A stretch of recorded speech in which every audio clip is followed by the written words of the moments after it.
El Vaticano, Ayelen Herbel y Tiago Romero te saludan. ¿Cómo estás?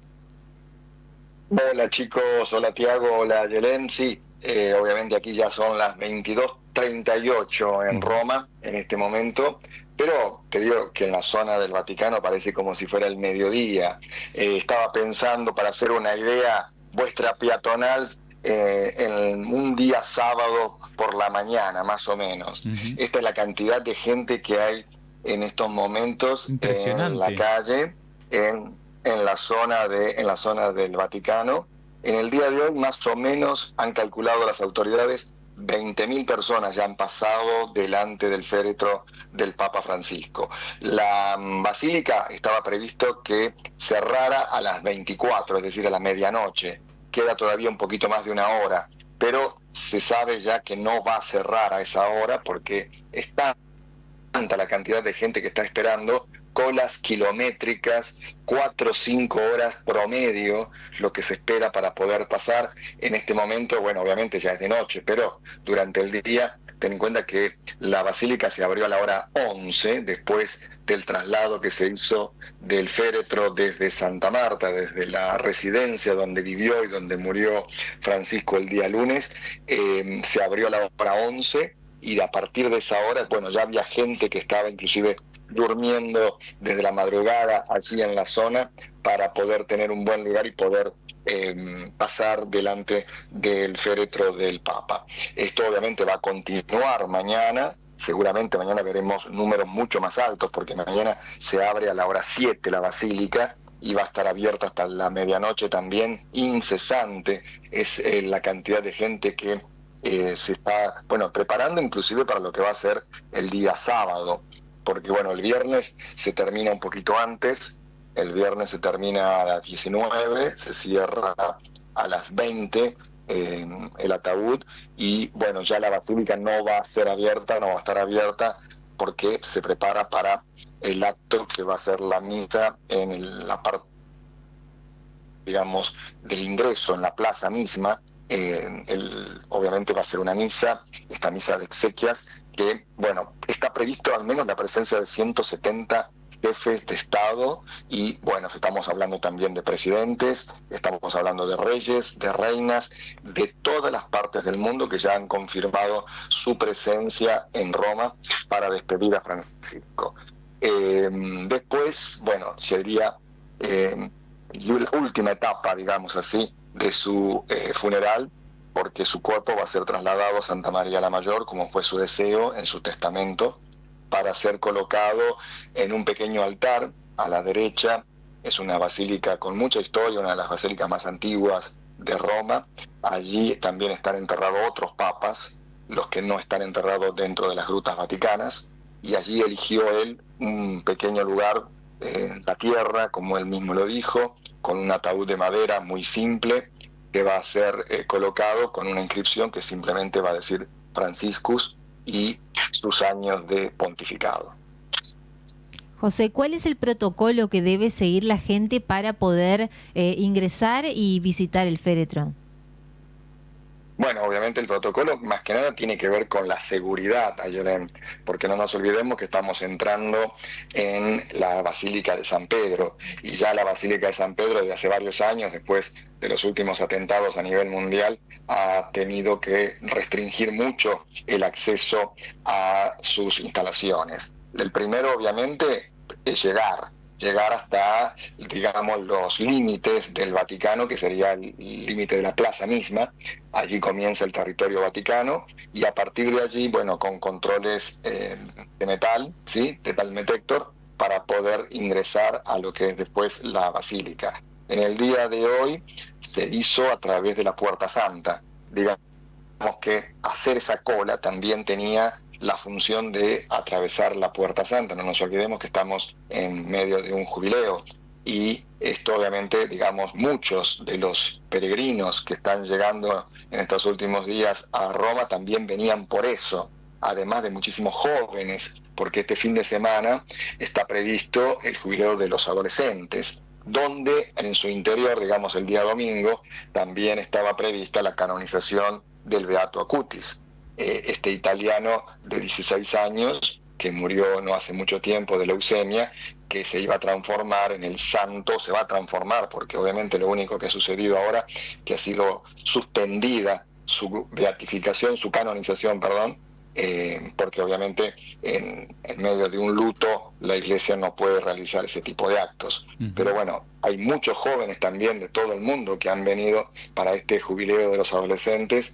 que estaba previsto el próximo fin de semana, el domingo. Claro. José, mientras podemos charlar con vos, estamos observando imágenes en vivo. Impresionante el gran flujo de visitantes que se acercan a la Basílica de San Pedro a esta hora de la noche en el Vaticano para poder darle su último adiós. Quería consultarte en parte de ello, ¿con qué te ha sorprendido en estos días, desde el lunes que se conoció la noticia, esta semana allí en el Vaticano? Si has dialogado con los fieles, me imagino que son momentos de rezos, de despedidas, de reuniones, momentos muy tensos también seguramente. ¿Qué te ha llamado la atención? ¿Qué has presenciado allí en el lugar que tenga para contarnos?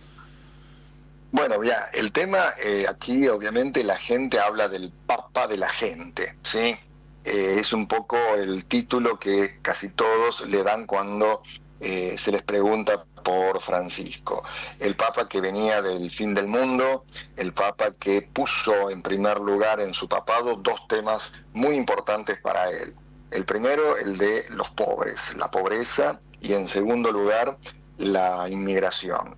Dos temas que él conocía muy pero muy bien, y esto es lo que normalmente se ve siempre en cada uno de los papados, que cada uno de estos hombres que vienen de diferentes partes del mundo trae también una historia a Roma.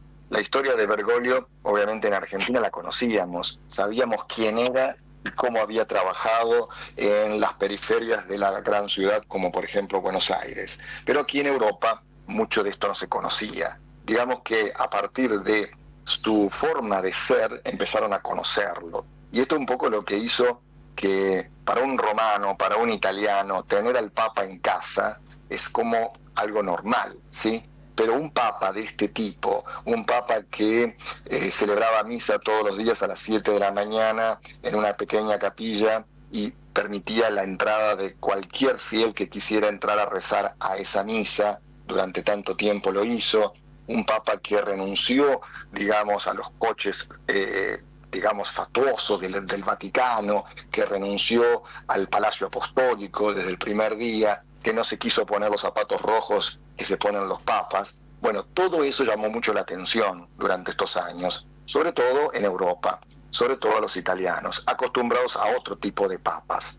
Y esto obviamente lo hizo mucho más cercano, un papa que se podía tocar, ¿sí? Un papa que se podía inclusive encontrar en una óptica midiéndose unos nuevos anteojos, cosas que nunca se habían visto. Y esto es un poco lo que hoy queda de él, porque la gente cuando le pregunta por Francisco, habla de su sencillez, habla de su forma de ser, que a lo mejor para nosotros argentinos, entrerrianos, soy santafesino, no nos llama mucho la atención, pero a lo mejor aquí sí llama mucho la atención una persona que llega a un lugar como este, rodeado, inclusive hoy lo pensaba viendo el cortejo fúnebre que lo trasladaba desde Santa Marta al Vaticano, quizás si a Francisco esto le hubiera gustado, ¿sí? Porque él, dentro de su sencillez, no quería nada que tuviera que ver con, digamos, el rol que cumplía. Obviamente estamos hablando de un papa, del fallecimiento de un papa, y esto obviamente hace que tenga un determinado protocolo el Vaticano para esto. Pero esto es un poquito lo que se siente entre la gente, y es un poco lo que estamos viendo, por eso tanta gente.